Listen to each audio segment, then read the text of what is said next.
Je range mon bureau numéro 97 et vous le voyez, cette vidéo que j'enregistre après presque 2 mois sans en faire, je l'enregistre non pas dans mon bureau mais dans mon salon salle à manger. Vous reconnaissez effectivement pas le décor habituel, mais il m'est arrivé quelques fois de faire des vidéos aussi ici, donc vous n'êtes peut-être pas totalement dépaysé et ça n'a pas énormément d'importance. Alors aujourd'hui, j'ai fait plusieurs piles parce qu'évidemment, ça veut dire que j'ai arrêté de faire des vidéos, mais je n'ai pas arrêté de lire, loin s'en faut. Je suis en train de regarder 17 livres, et encore, je crois que je ne les ai pas tous sortis. Il y en a des plus anciens qui sont encore en souffrance. Et donc, je vais peut-être faire plusieurs vidéos, je ne sais pas, ça dépendra un peu de mon état de forme, mais aussi des lessives que j'ai besoin d'étendre. Enfin, moi, j'ai des bonnes raisons de m'interrompre aussi. Alors, je vais commencer par des livres, soit que je n'ai pas lus récemment ou pas relus, ou que je n'ai pas lus directement, ou des livres que je n'ai pas terminés. Donc, je vais expliquer un peu tout ça. Alors, il y a plusieurs choses à dire. Tout d'abord, parmi les livres que je vais ranger, il y a ce livre d'Akwaeke Emezi, Eau douce, traduit de l'anglais par Marguerite Capel. Alors il se trouve que je n'ai pas lu en entier la traduction de Marguerite Capel, j'ai fait des coups de sonde dedans en quelque sorte, mais la raison pour laquelle en fait, et la raison pour laquelle il y a des post-it dedans, c'est que mon épouse l'a lu elle. La raison pour laquelle en fait j'avais regardé un peu cette traduction, c'est parce que j'ai déjà dû en parler, mais on peut répéter les choses, ça fait pas de mal.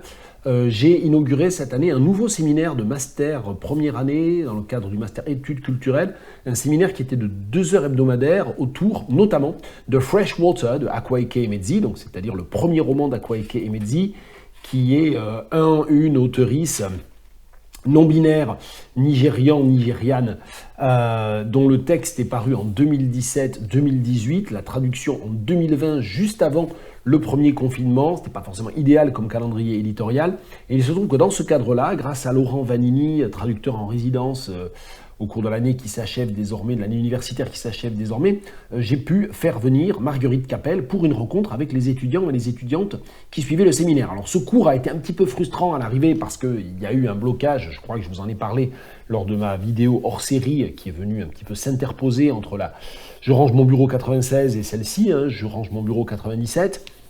Ce qui fait que le séminaire ne s'est pas poursuivi et que notamment on n'a pas pu vraiment réfléchir aux interactions en quelque sorte et aux questions d'écriture non binaire et de lecture décoloniale et de savoirs décoloniaux non situés, etc. Avec The Deep de Rivers Solomon et également An Ordinary Wonder de Bouquet Papillon. Enfin, on avait un peu commencé à travailler sur Bouquet Papillon avec les étudiants et les étudiantes au moment où le blocage a eu lieu.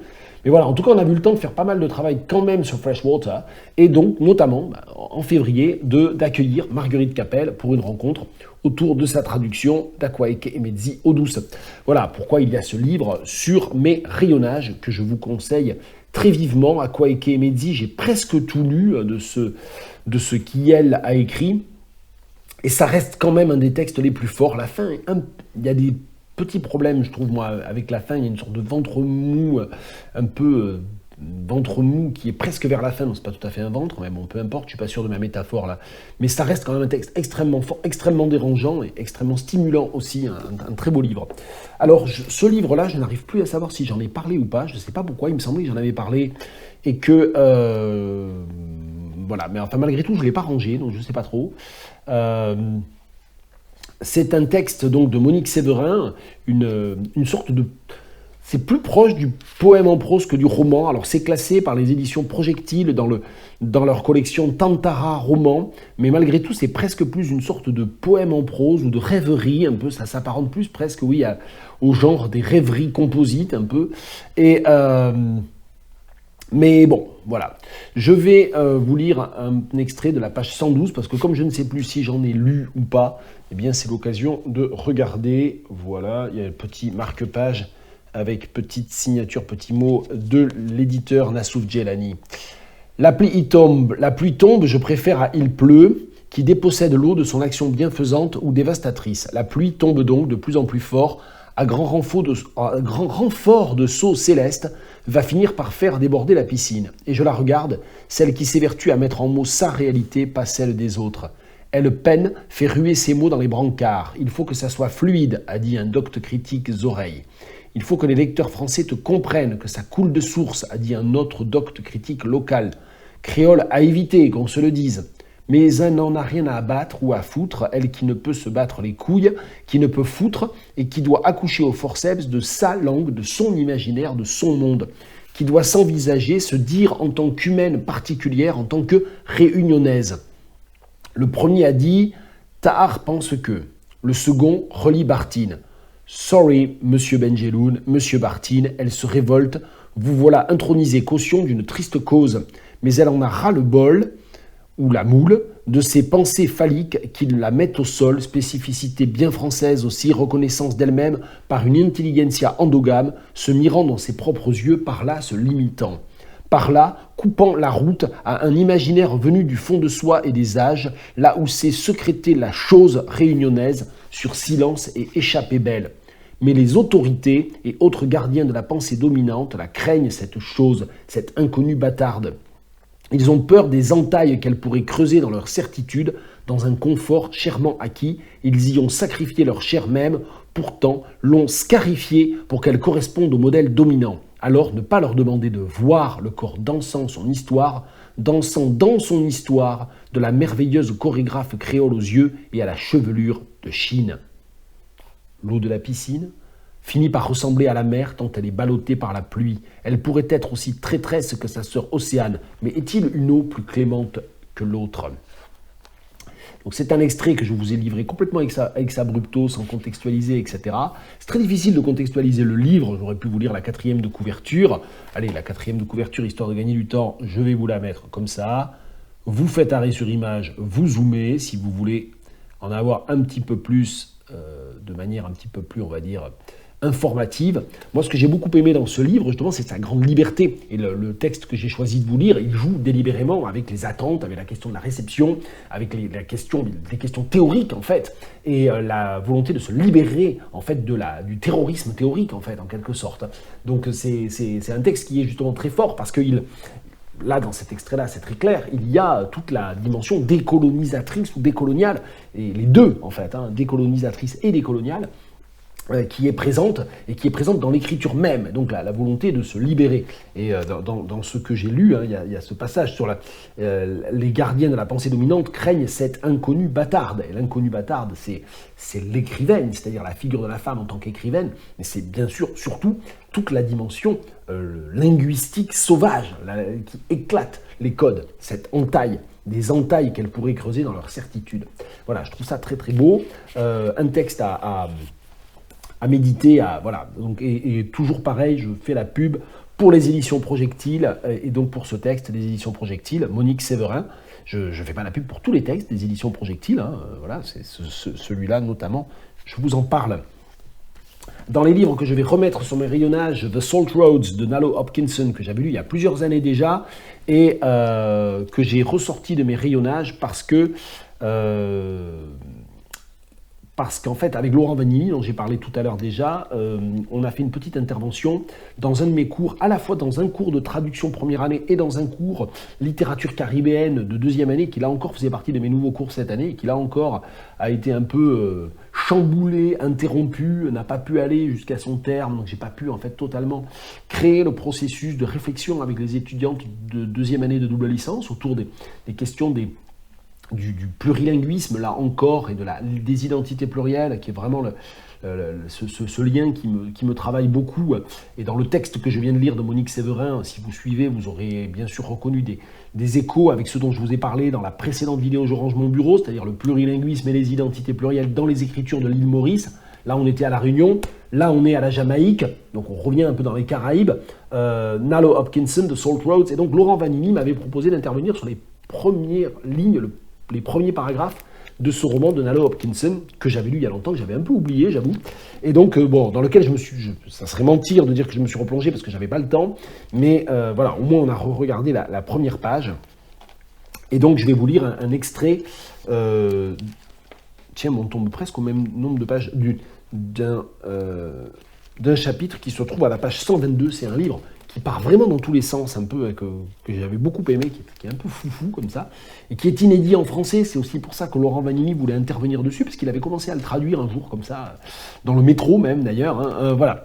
Donc je ne vous refais pas tout le cours et toute l'intervention de Laurent Vanini en février, là encore dans mon cours de 2e année, mais avec aussi les étudiantes et étudiants de première année de traduction. Donc là encore, on est tout à fait dans la partie je range mon bureau, relié complètement à mon activité professionnelle.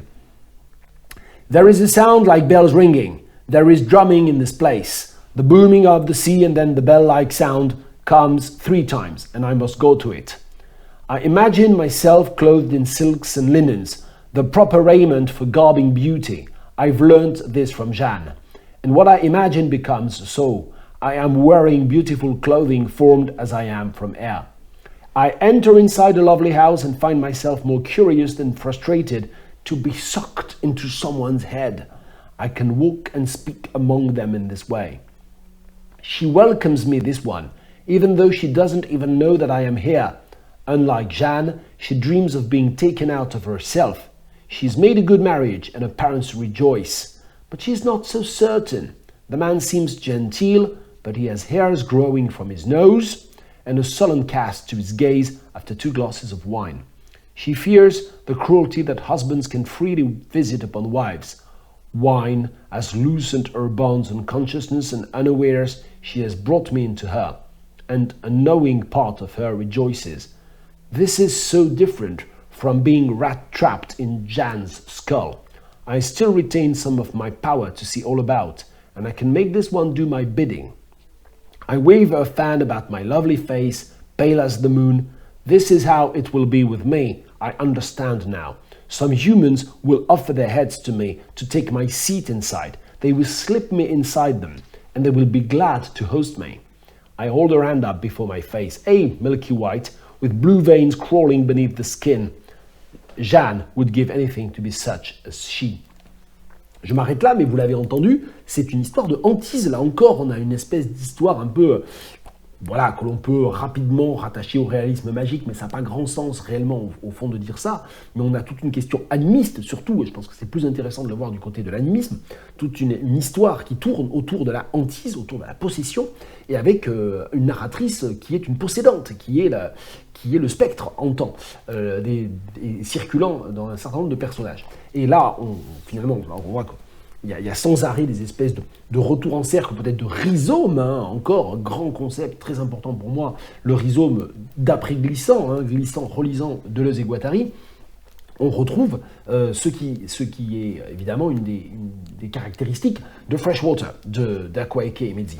Donc voilà, si j'avais été moins feignant dans ma carrière, et si j'avais préparé une HDR, tout ça, si j'avais continué à écrire des articles et puis peut-être écrit des livres sur les sujets qui m'intéressent et qui me préoccupent, en ce moment, je suis vraiment en train d'élaborer, de réfléchir beaucoup dans des perspectives extrêmement diverses sur ces questions de hantise, de possession, liées évidemment à l'expérience coloniale, mais aussi à la manière de le raconter dans une fonction qui est la question d'un savoir décolonial, en fait. Et donc ça, c'est vraiment les questions qui me préoccupent beaucoup.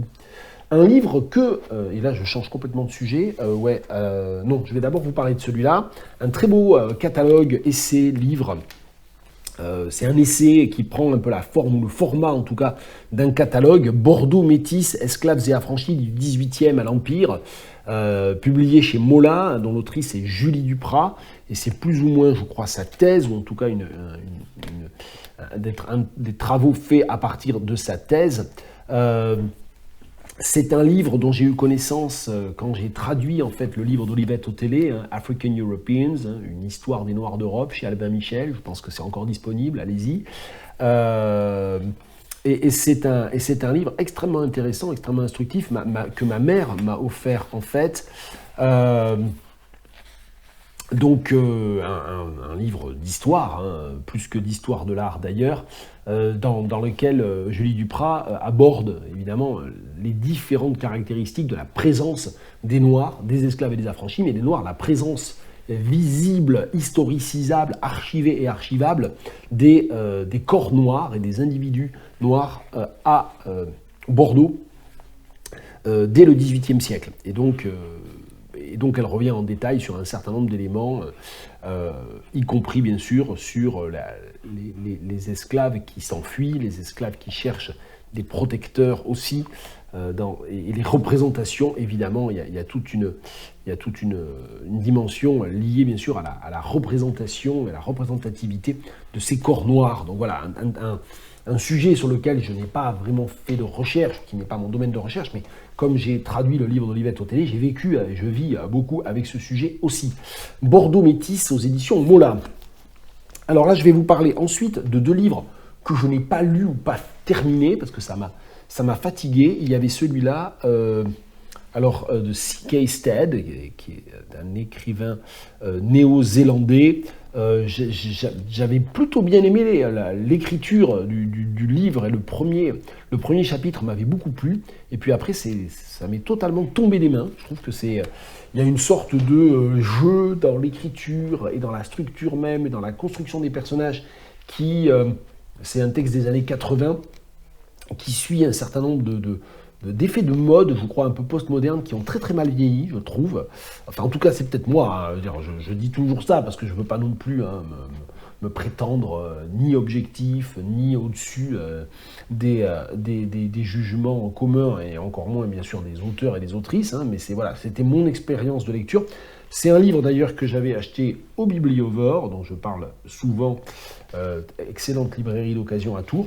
Et je pense que ce livre, il va partir, d'ailleurs non pas, je range mon bureau, il va peut-être partir dans des boîtes à livres. Ça fait d'ailleurs partie des projets de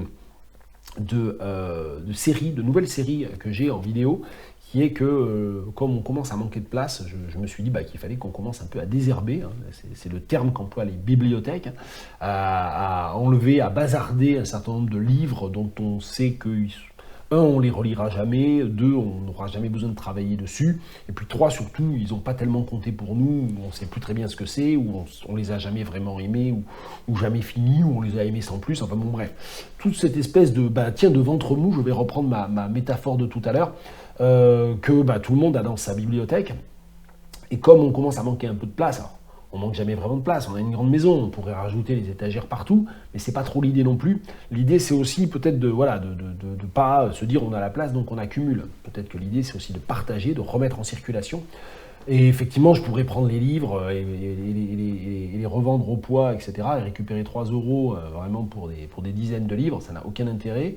Je pense que ça m'intéresse plus de les mettre en circulation. Il n'y a pas souvent des livres très intéressants dans les boîtes à livres. Les livres que moi je mettrai dans les boîtes à livres, ça ne sera pas des Rossignols.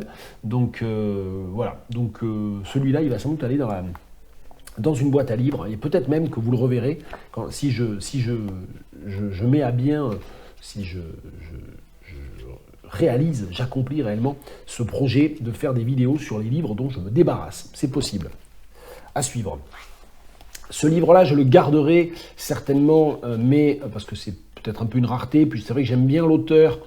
Palais Mental de Guillaume Contré, ça me fait un peu de peine en fait de dire que j'ai pas réussi à lire ce livre, parce que comme je l'ai dit, j'aime beaucoup l'auteur, traducteur Guillaume Contré, c'est un traducteur de l'espagnol qui écrit aussi en espagnol et en français. Il traduit principalement des auteurs et des autrices d'Argentine.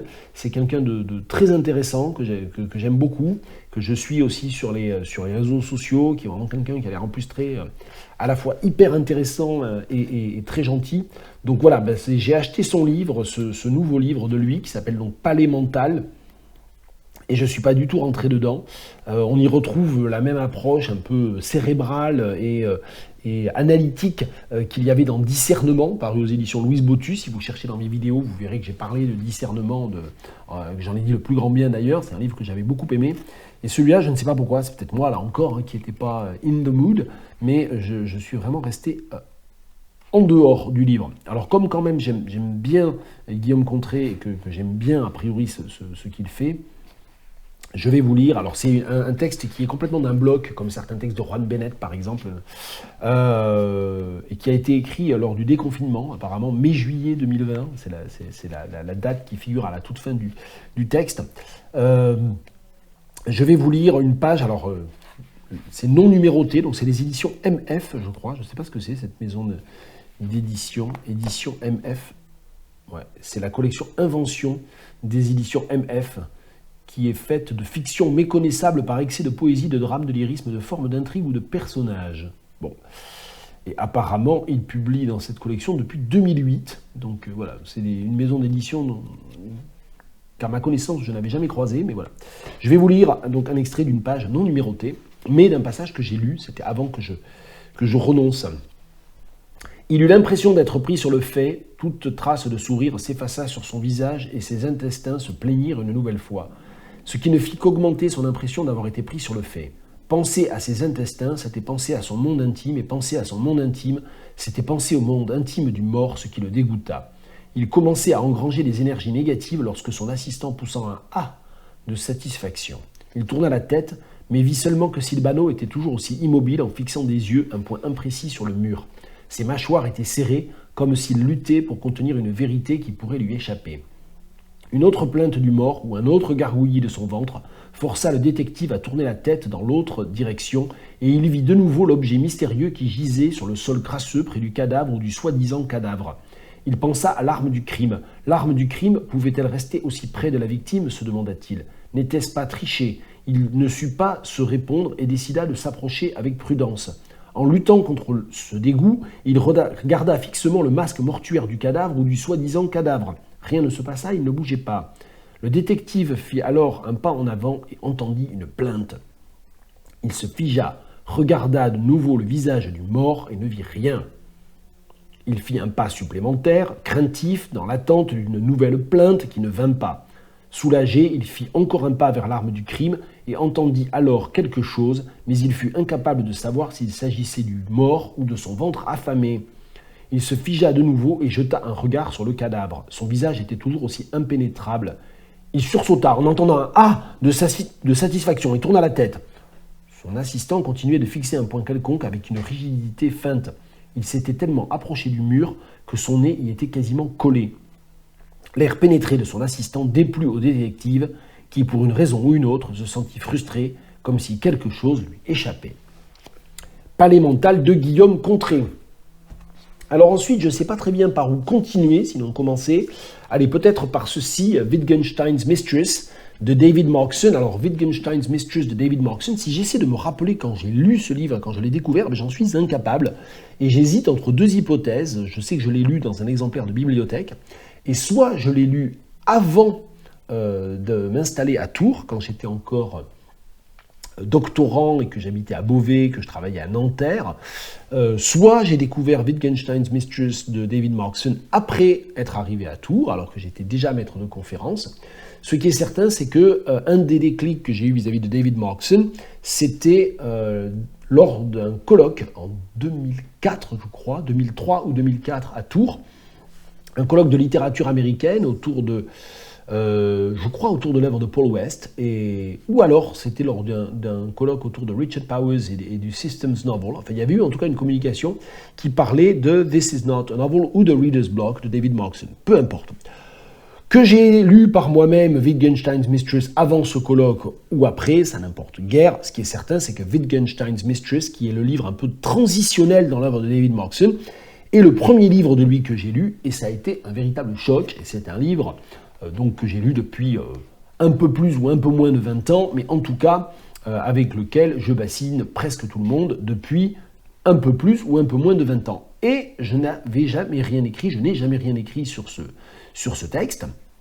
J'ai revérifié même dans mes blogs, il m'arrive de l'évoquer, mais je n'ai jamais écrit sur Wittgenstein's Mistress, et il se trouve que Wittgenstein's Mistress est au programme de l'agrégation l'année prochaine, de l'agrégation 2024.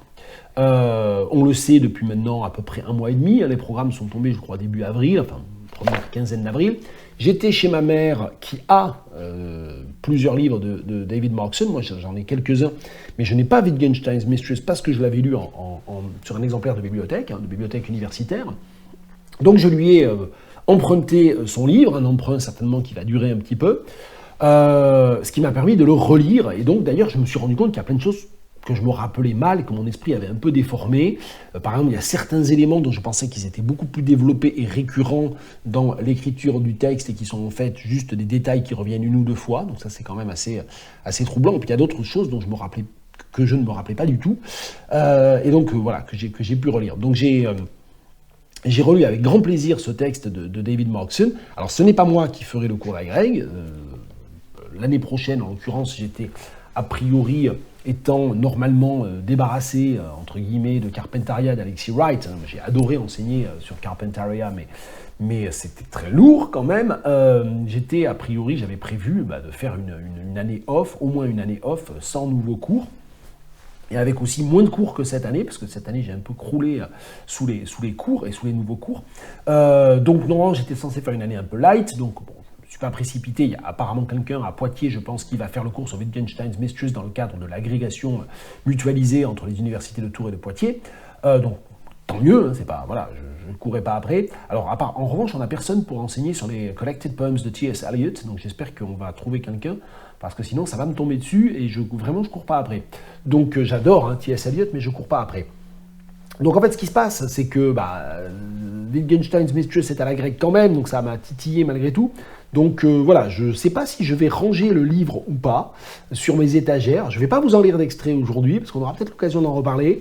Je ne sais pas sur quelle forme ça va prendre, mais j'aimerais bien quand même réapprofondir un petit peu, même sans avoir un cours d'agrég à préparer, même sans avoir moi-même à préparer l'agrégation.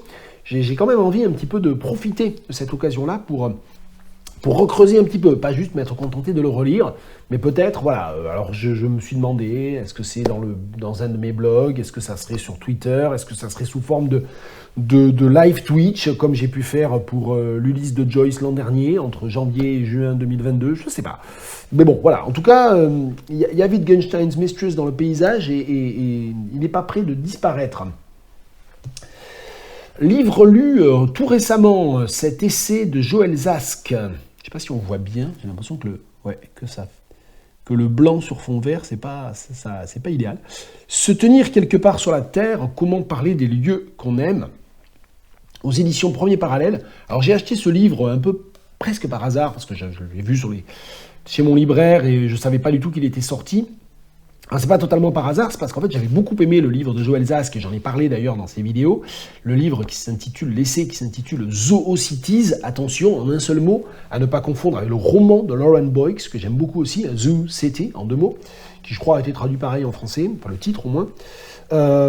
Et donc dans ce livre, Joël Zask essaie un petit peu, alors Joël Zask c'est une philosophe, elle essaie de réfléchir à ce que ça signifie d'avoir des lieux favoris ou des lieux familiers, et en quoi ça n'est pas nécessairement le lieu des origines, le lieu où l'on est né, ou ça n'est pas forcément la maison d'enfance qui est la plus chargée en émotivité ou en souvenirs.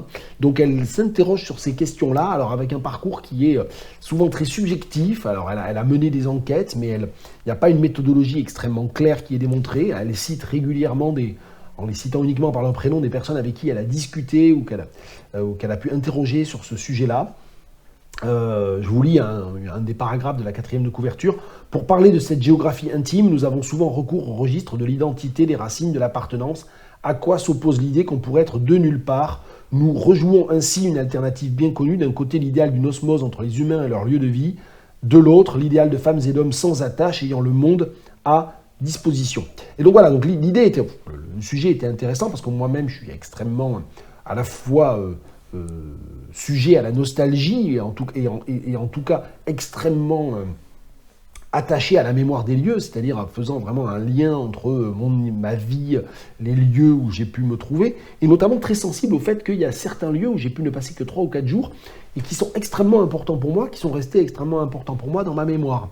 Donc pour toutes ces raisons-là, le livre m'intéressait. Alors je suis resté un peu sur ma faim parce que je trouve qu'il y avait un peu dans tous les sens et il y a évidemment beaucoup à piocher et à butiner dans ce livre, mais c'est quand même pas... Enfin, c'est le principe même d'écriture du livre, c'est ça qui m'embarrasse. Il est écrit de cette façon-là, de manière à être sous forme de fragments, de chapitres un peu thématiques, mais qui se répondent partiellement, sans avoir une argumentation extrêmement rigoureuse et extrêmement cartésienne. C'est délibéré de la part de Joël Zask, mais je trouve que ça nuit quand même, ça a nuit à ma lecture, à ma compréhension de ce qu'elle cherchait à démontrer. En fait, elle ne cherche pas à démontrer quelque chose, je pense qu'elle cherche à montrer que par rapport au paragraphe de la 4e de couverture que j'ai lu, la réalité de l'expérience, elle est à l'équilibre, elle est c'est-à-dire dans l'espèce de peut-être d'homéostasie. Je ne crois pas qu'elle utilise ce concept-là, il me vient comme ça, mais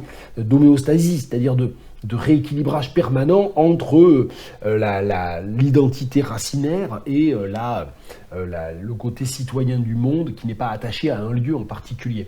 Mais voilà, donc c'est un peu cette dimension homéostatique, mais métissée aussi, hein, qui est, je pense, le point vers lequel elle veut aller. Bon, j'ai lu... J'ai corné quelques pages. Est-ce que je vais vous en lire une, que vous ayez une petite idée? Je vous lis pas, alors ça va commencer un peu avec une référence à ce qui précède, mais je vous recontextualise pas. Elle part d'un exemple personnel, de lieu dans lequel elle a vécu. Cet exemple contrasté, qui fait partie de mes souvenirs les plus anciens, me porte à formuler une généralité. Les lieux de mes expériences ne sont pas les arrière-plans de mon existence. Ils font partie de moi. Ils se sont intégrés dans la construction de ma personnalité. Et si tel est le cas, c'est parce que ma présence fut celle d'un participant, non celle d'un spectateur qui regarde autour de lui, désœuvré, passivement influencé. Un lieu n'est tel que si je le pratique. Pratique est en italique. Il doit donc être constitué de manière à m'accorder la liberté de le pratiquer. C'est cette liberté parfaitement située et pourtant radicale qui me fait grandir et conditionne la formation de ce que j'ai en propre. La pièce où reposait le bébé, qui m'évoque aujourd'hui un grenier baigné de lumière, à la fois immense et plein de recoins mystérieux, isolé, mais relié à la maison, est devenue une sorte de paradigme architectural qui a joué un rôle dans la fabrique de mon goût. Elle est entrée dans une suite d'impressions dont j'ai dû organiser tant bien que mal la cohérence et plus tard les effets. Je crois aussi que la hantise de prendre un bébé dans mes bras, qui m'a poursuivi jusqu'à la naissance de mon premier fils, vient de là. Donc elle l'a. Et ce qui est un peu dommage, en fait, finalement, quand j'y pense, alors on va dire que je mets vraiment Barthes à toutes les sauces, mais c'est vrai que si je devais citer, non, j'aurais du mal à citer un seul essayiste, penseur, philosophe et théoricien de la littérature, etc., qui si je devais en retenir qu'un, peut-être que je finirais par dire Barthes, mais c'est pas vrai, j'y arriverai pas, parce que j'aurais du mal à évacuer Glissant et Barthes, et j'aurais du mal à en évacuer d'autres. Mais peut-être qu'en fait, croiser en tout cas, j'allais dire creuser du côté du chronotope, oui, mais croiser en fait les analyses de Joël Zask avec la conception narrative, en fait, par le chronotope de Barthes pourrait être intéressante. En tout cas, c'est peut-être ce qui, moi, me permettrait de vraiment faire fructifier totalement ce texte. Bon, Se tenir quelque part sur la terre de Joël Zask. Alors, est-ce que j'ai encore un peu de temps? Oui, j'ai du temps. J'ai trop de livres là.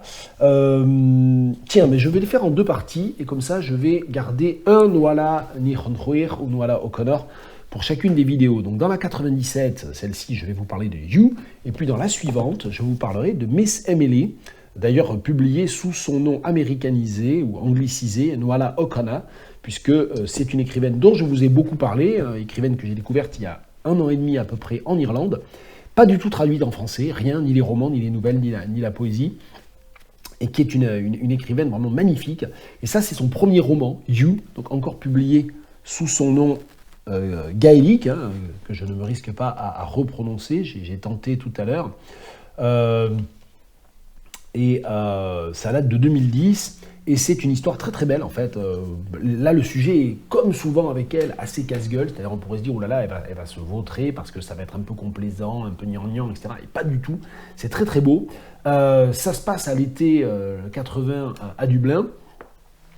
Et c'est dans une famille relativement pauvre, une famille de prolétaires dans laquelle la mère élève seule les enfants en fait, de 2 lits différents, avec un 3e compagnon qui finit par occuper un petit peu l'espace, et le père de la focalisatrice principale. Alors, sachant que cette focalisatrice, c'est la You du titre, qui, comme dans la modification de Butor, comme dans Italo Calvino, etc., je vais arrêter de faire du name dropping, se voit comme point de référence avec le pronom personnel de deuxième personne. Et donc, toute la protagoniste est systématiquement désignée par ce you, qui est évidemment une manière de la... Je pourrais citer Enfance de Nathalie Sarraute, hein. C'est peut-être en fait plus proche d'ailleurs, l'utilisation de ce you, il est certainement plus proche d'Enfance de Nathalie Sarraute ou de Maps de Noureddin Farah, bien sûr, hein, Territoire de Noureddin Farah, traduction de Jacqueline Bardolph, mais lisez-le en anglais aussi si vous pouvez. Hein. Maps, il y a un seul Farah vraiment à lire et que je continue de recommander, c'est Maps, dans lequel un chapitre sur 3 est écrit comme ça à la deuxième personne du singulier. Bon, je refais, j'avais dit que je ne faisais pas de name dropping, mais je fais des parenthèses en tout cas. Donc voilà, donc le texte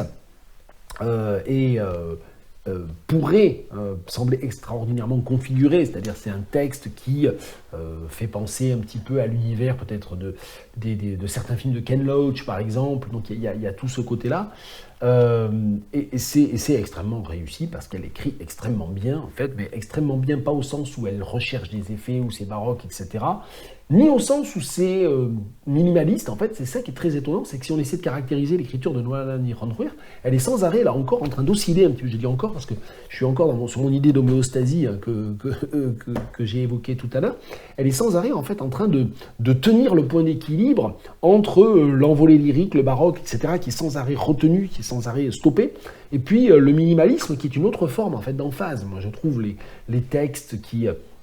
sont, je sais pas, on dit toujours extrêmement secs, extrêmement minimalistes, très économes, etc., sont des textes hyperboliques en un sens. Ce sont des textes qui cultivent l'hyperbole narrative d'une autre manière. C'est le cas d'un certain nombre de textes de Marguerite Duras, par exemple. Donc moi, ce que j'aime beaucoup et ce que je trouve très impressionnant chez Noalani Randruir, c'est cet équilibrage permanent. Je vais vous lire un extrait quand même, puisque la maison dans laquelle se passe l'essentiel de l'action se trouve au bord de la Liffey, au bord alors je ne sais pas si c'est une rivière ou un fleuve, c'est vrai qu'en anglais c'est river, donc on ne sait jamais, mais bon, je n'ai pas revérifié, ça doit être un fleuve, la Liffey normalement, mais bon, je sais pas. Début du chapitre 12 de la première partie. Dollface. The way you hear the river as it flows past your house all day and all night is somewhere in the back of your head, not at the front like a real sound. Sometimes you have to listen hard to hear it at all, you're so used to its noise. The river is like a secret. You own it and you know all about the dead animals it carries and the ducks and swans and sticks and scurf that float on it. You love looking out at the water and you think that you live in the best house in the world. Not that you've been in much of the world, but it's definitely the best house around where you live. It's the most special one because it's built right on the river, nearly in it. Your ma hasn't been to many other places in the world either, but she collects foreign dolls. At least she used to when your da worked on the continent. Every time he came back, he'd bring her a new doll wearing the clothes of its own country, which is called the costume. She has them all on a shelf in her room. They get dusty, so you and your ma brushed them down once and wrapped each one in cling film to keep them clean. They're mostly girl dolls, but she has one boy doll who is part of a set of twins from Holland. They have blonde hair and painted wooden clogs on their feet. They're the image of one another, identical. Your favorite of all the dolls is the one from Brittany in France. She has a high black hat, like something Fred Astaire would wear in a dancing film, and a white, lacy ruffle around her neck. Her face is pretty. She has a tiny nose and bunched up lips, which are pinky red. You wish that your lips looked like that, pursed in a pout and the color of raspberries. Yours are a bit flat and thin and ordinary. Page 85 de You, donc de Noalani Randruir, Nuala O'Connor, très très grande écrivaine. Je vais interrompre la vidéo pour ce matin pour deux raisons. J'ai une lessive à étendre, ça c'est la première raison. La deuxième raison, c'est que je ne sais pas si vous l'entendez ou pas, et j'espère pas parce qu'heureusement j'utilise le micro-cravate, mais il y a un débroussailleur dehors et j'ai beau avoir du double vitrage, c'est insupportable. Dès qu'il fait vaguement 2 rayons de soleil au printemps, j'ai tous les voisins qui sont sans arrêt en train de jouer de la chignole. Je sais pas ce que font les gens. C'est pas comme s'il y avait des kilomètres carrés de gazon et des kilomètres de haies à tailler. Je comprends pas. Bon, peu importe. Et ça m'agace. Voilà, ça me déconcentre et ça m'agace. Donc peut-être que je ferai la deuxième partie de la vidéo. Tiens, je peux vous montrer les livres dont on va parler. Voilà, en deuxième partie. Donc ça sera la 98, sans doute. Puis il y a celui-là aussi, ce gros pavé de Will Self dont on parlera. Voilà, donc ça sera dans la 98, mais en attendant, on va s'arrêter là pour une petite vidéo de 40 minutes quand même, hein, c'est respectable, sachant que j'ai quand même réussi à parler de 9 livres. Bon, je parle trop longtemps, mais bon, je ne m'en tiendrai jamais, je crois, aux 3 minutes par livre. Mais c'est comme ça, vous avez qu'à zapper, vous avez qu'à fragmenter, sectionner, vous avez qu'à pas écouter en fait. Voilà. Allez, à la prochaine.